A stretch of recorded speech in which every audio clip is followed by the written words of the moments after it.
Big boss ప్రతి సీజన్‌కి okay. Bablu వెళ్ళిపోతున్నాడు. ఈ సీజన్‌లో సీజన్ 6లో ఉంటాడు. సీజన్ 7లో ఉంటాడు. 8లో ఉంటాడు.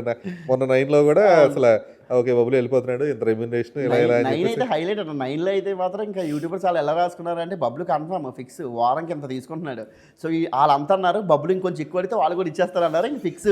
నెక్స్ట్ వీక్ మీరు చూడండి బబ్లుని అని అలా రాసుకున్నారు మొత్తం అంతాన. హ్మ్. నాకు బేసిక్‌గా 'బిగ్ బాస్' అనేది నాకు చాలా ఇష్టమన్న. చాలా ఇష్టమైన షో. ఎందుకంటే అది ఇచ్చే అంటే జనాలందరికీ చాలా ఇష్టమైన షో. అంటే బేసిక్‌గా జనాల్లో కూడా ఏంటంటే ఏదో తిన్న ప్రతి మనిషిలో ఒక చిన్న సైకోతనం ఉంటదన్న.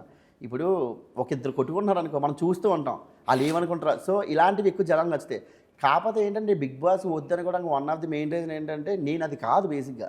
సో, నాకు బేసిక్‌గా ఎవరైనా ఒకడు ఇలా వచ్చి "రేయ్! ఏంట్రా నువ్వు అది" నేనంటే నేను భయపడిపోతాను. సో, అందుకని వాళ్ళు ఎప్పుడు అడుగుతున్నా కూడా నేను ఒక స్టెప్ గట్టిగా ధైర్యం చేసి వెళ్ళకుండా ఉండడానికి కారణం కూడా అదే మాట.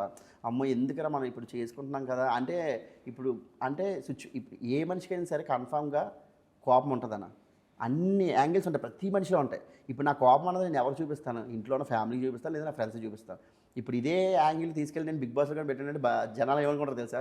బబ్బులు కూడా చూడడానికి ముద్దు ముద్దుగా నీట్‌గా మాట్లాడతాడు వీడియోలోని. ఇక్కడ చూసావా ఎలా అరుస్తున్నాడో ఇయన్నీ అనుకుంటారన్నమాట. ఆ భయం నాకు ఎక్కువ. ఓకే. సో, చెప్పాను కదా! నేను చాలా ఇంట్రోవర్ట్ అవ్వడం వల్ల ఏంటంటే బయట ఎవరైనా ఎక్కువ మాట్లాడితే నేను మాట్లాడలేను ఎక్కువ.